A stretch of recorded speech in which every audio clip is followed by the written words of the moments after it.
ये जो अंग्रेज भारत घूमने आते हैं ना, या तो भयंकर काले होंगे, बिल्कुल चेरी ब्लॉसम पॉलिश आती है ना वैसे, या बिल्कुल गोरे, या तो काले मुंह के बंदर होंगे या लाल मुंह के, सांवला रंग है ही नहीं ना। अच्छा, दूसरी बड़ी बात, ये खुश इसलिए भी रहते हैं क्योंकि वहां दो ही वैरायटी पाई जाती है, या तो बहुत ज्यादा गरीब, खाने को ही नहीं मिल रहा, या बहुत ज्यादा अमीर, लेमोजीन से ही नीचे नहीं उतर। ये खुश इसलिए भी रहते हैं क्योंकि इनमें मिडिल क्लास नहीं होता।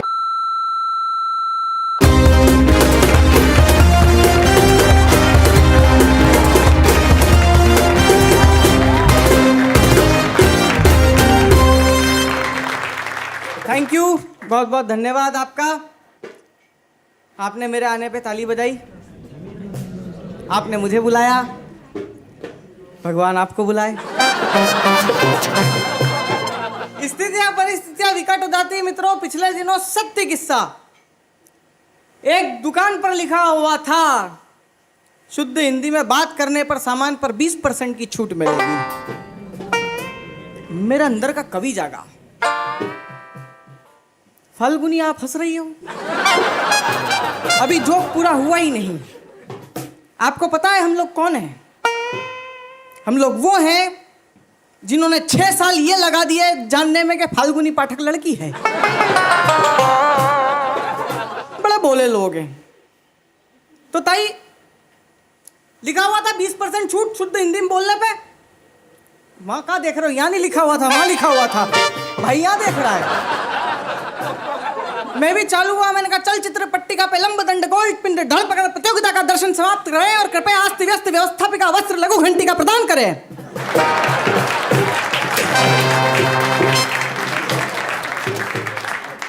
उसने बोला भाई 50% छूट ले ले, पर ऐसी भाषा में बता के समझ में आए कि क्या मांगा है। मैंने कहा टीवी पे क्रिकेट देखना बंद कर और बटन दे दे। तो मित्रों, मैं आपको एक बात बताऊं, बहुत पहले एक मूवी आई थी, मनोज कुमार साहब ने बनाई थी, पूरब पश्चिम। बात आज यही करते हैं अपन, भारत की और भारत के बाहर के देशों की। एक पूरब, एक पश्चिम, ईस्ट और वेस्ट। आपको पता है पूरब और पश्चिम में सबसे बड़ा फर्क क्या है? कि ये पूरब है और वो पश्चिम है।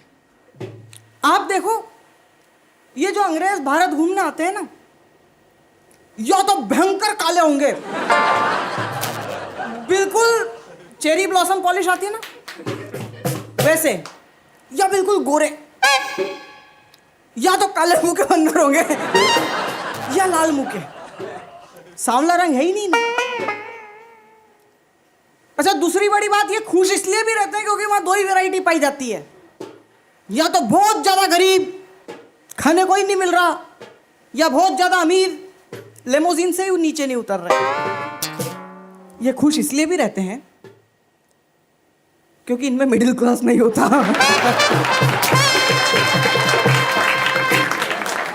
पर मैं मानता हूं मिडिल क्लास होने का भी अपना ही अपना सुख है यार। बोरियत नहीं होती, कुछ ना कुछ टंटा जीवन में लगा ही रहता है। छोटे छोटे फ्लैट हैं, 6-6 इंच की दीवारें। हम हमारा संस्कार कहाँ निकालने जाएं? यहाँ दादाजी की तस्वीर ठोकते हैं, पड़ोस की दादी जी नीचे गिर जाती है। पर मैं आपको बता रहा हूं, भारत ने इन्वेंशन के नाम पे जीरो के अलावा कुछ नहीं दिया। बाकी सारे इन्वेंशन वहीं से आए।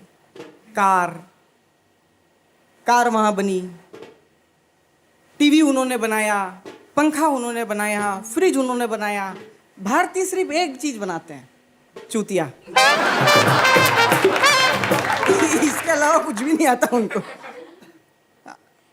और आजकल तो स्कीम चल रही है यार, बड़े बड़े लोगों को आप सुन रहे हो यूट्यूब पे, मल्टी लेवल मार्केटिंग। इसमें जो पड़ जाए ना, पहले एक जोड़ो, फिर उसके नीचे 2, फिर उसके नीचे 3, फिर उसके नीचे 4। बंदा स्प्लेंडर पे आता है और आपको मर्सिडीज के सपने दिखा के चला जाता है। ये खासियत भारतीयों के पास है, उनके पास नहीं है। और आविष्कार के नाम पे सबसे अच्छा देश है जापान। ओकाया, ओनिडा, ताइवा, होंडा, जापानी तेल। खुद छोटे छोटे से और हमारा बड़ा करने में लगे हुए।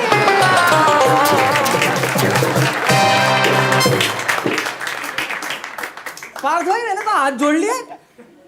एक तो इतनी इतनी सी आंखें उनकी, भगवान कसम उनकी जितनी आंखें पूरी खुलती है, हमारे वहां प्रार्थना में बच्चे आधे खोल के बैठ गए। आपको कभी भी कोई भी जापानी 5 फीट 2 इंच से ऊपर नहीं दिखेगा, और अगर कोई दिख जाए तो आप समझना कि हमारे पूर्वजों का आना जाना लगा हुआ था।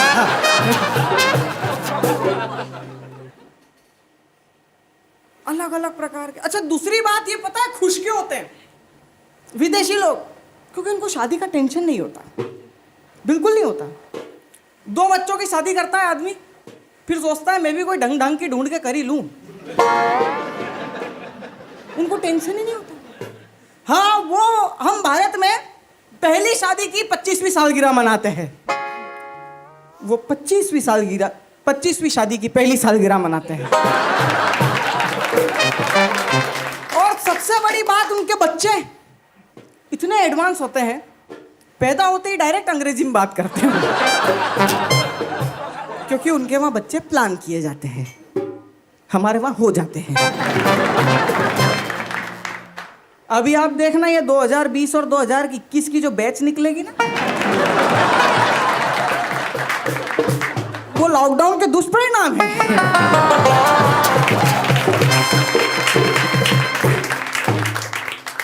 क्रेज बड़ा होता है इनको, इनके बच्चों को। स्कूल जाएंगे वेल अप टू डेट। हमारे यहाँ जब तक पिछवाड़े पे चाल रात नहीं पड़े, जब तक बच्चा घर से बाहर नहीं निकले। मैं आपको हकीकत बात बता रहा हूँ, इनके टीनेजर्स भी देखो, इनमें कितनी जीजी विशा होती है यार काम करने की। कोई रोबोट बनाएगा, कोई ऐप बनाएगा, कोई कुछ बनाएगा, कोई कुछ। हमारे यहाँ के टीनेजर पोल पे चौराहे पे बैठेंगे, छोटे छोटे बच्चों को पकड़ेंगे और उनके साथ एक्सपेरिमेंट करेंगे। जीबान पकड़ के बोल रंग।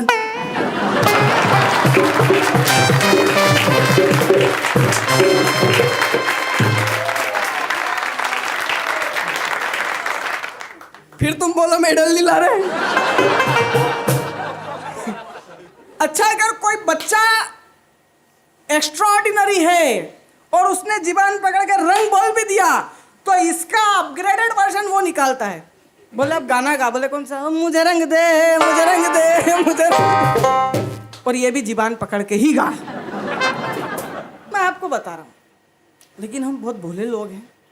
मेरे को तो समझ में नहीं आता यार, ये इधर उधर घूमते रहते हैं। कभी कभी तो ऐसा लगता है इनके बाप ढूंढ रहे जगह जगह जाके। मैं आपको सही बात बता रहा हूं, इनको कोई मतलब नहीं है। ये अपनी लाइफ बहुत अच्छे से एंजॉय करते हैं। लेकिन हम भारत के लोग, हम बहुत अच्छे होते हैं। मैंने आपसे कहा था हमने जीरो के अलावा कुछ नहीं दिया, लेकिन मैं आपको एक भेद की बात बताता हूं, सब सुनिए। ये जो टेक्नोलॉजी है ब्लूटूथ वाली, ये भारत की दी हुई है। इसमें बजाने का कुछ नहीं था। मतलब आप आपका पेमेंट जस्टिफाई करने के लिए कहीं भी टूटा कर दो। पार्थ भाई, पार्थ कहां से आया? महाभारत से। भगवान श्री कृष्ण ने पार्थ को कहा कि लड़ो। वो कैसे लड़ो? मेरे चाचा, मेरे मामा, ये मेरी बुआ का लड़का। तो भगवान श्री कृष्ण ने उसको 18 अध्यायों की गीता सुनाई और फिर बोला, हे पार्थ, लड़ते हो या 19वां भी सुनाऊं? उसने हाथ जोड़ लिया, बोला गुरु लड़ी रहता हूं। तो मैं बता रहा हूं, ब्लूटूथ की टेक्नोलॉजी हमारे महाभारत से निकली है। पूछे कैसे? मैं बताता हूं। कुंती गंगा के किनारे पानी भर रही थी। कुंती ने सूर्य को देखा, सूर्य ने कुंती को देखा, दोनों के आंखों में ब्लूटूथ एक्टिवेट हुआ, पूरा का पूरा करंट डाउनलोड हो गया।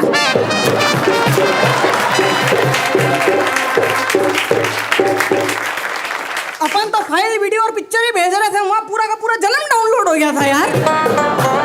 अभी पत्रकारिता का एक बहुत बड़ा स्तंभ इस देश से गया, विनोद दुआ जी चले गए।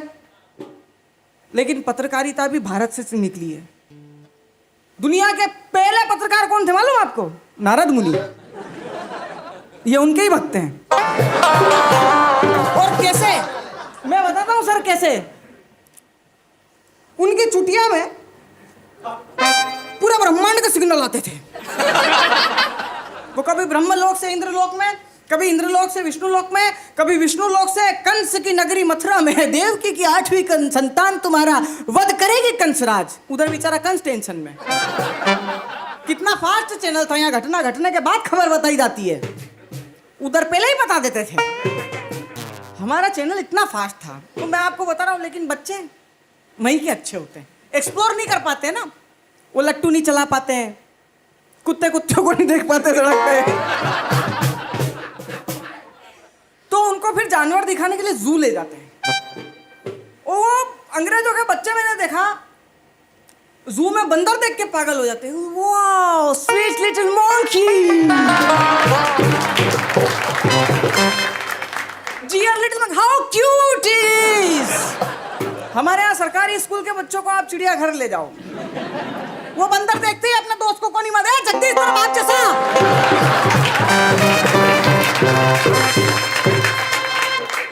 मस्ती है यार हमारी। मैं आपको हकीकत बात बता रहा हूं। और भारतीयों का मुकाबला कोई नहीं कर सकता, जमीन पे नहीं, ब्रह्मांड में भी कोई नहीं कर सकता। मैं हकीकत बात यार, तुम्हारे चेहरे पे जो डिंपल पड़ रहा है ना गुरु,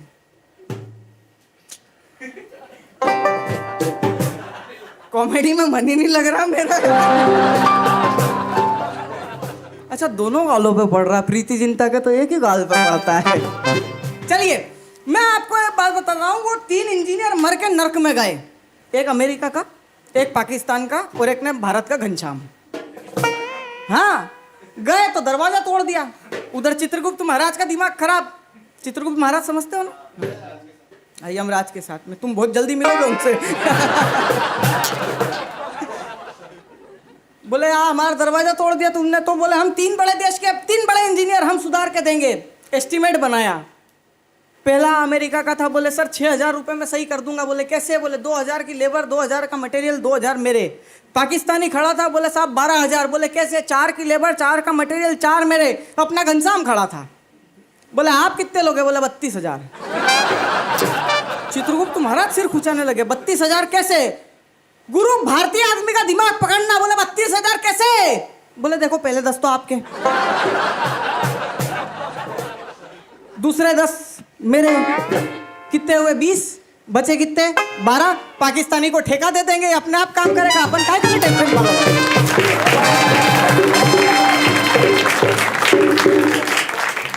राजनीतियां खराब हो गई, डोनाल्ड ट्रंप जी निपट गए। वो उधर से किंग जॉन जुंग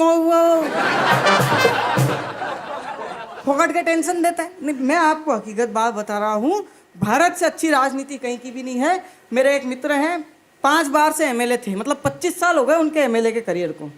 उनके 10 साल के बेटे ने पूछा, बोले पापा राजनीति सिखाओ। बोले बेटा 25 साल में मैं नहीं सीख पाया, तेरे को कैसे सिखाऊं? बोले नहीं पापा सिखानी तो पड़ेगी। बोले अच्छा एक बात बता, तेरे घर में कमाता कौन है? बोले आप। बोले मैं अर्थव्यवस्था। बोले शासन किसका चलता है? बोले मम्मी का। बोले वो सरकार। पैसे किसको देते हैं? बोले वो आपने पास में क्वार्टर दे रखा ना, कमरा, वहां पे जो दीदी रहती है उनको। बोले बेटा वो कर्मचारी। बोले पापा मैं। बोले तू देश की जनता। और बोले पापा ये छोटा वाला भाई। बोले बेटा ये देश का भविष्य। रात को, आधी रात को बच्चा उठा, उसने देखा उसकी माँ दहाड़े मार के सो रही है, पापा वो मैडम के कमरे में अंदर है। बच्चे ने, छोटे वाले भाई ने बिस्तर गीला कर दिया, वो रो रहा है, उसको भूख लग रही, किचन में कुछ भी नहीं। दूसरे दिन नाश्ते की टेबल पे सीना तान के खड़ा हो गया। बोले पापा राजनीति सीख गया। बोले 25 साल में मैं नहीं सीखा, 25 घंटे में तू कैसे सीख? बोले सीख गया। बोले बता। बोले इस देश में सरकार सोई हुई थी, अर्थव्यवस्था कर्मचारी का शोषण कर रही थी, देश का भविष्य गंदगी में पड़ा हुआ था और देश की जनता भूखी खड़ी खड़ी तमाशा देख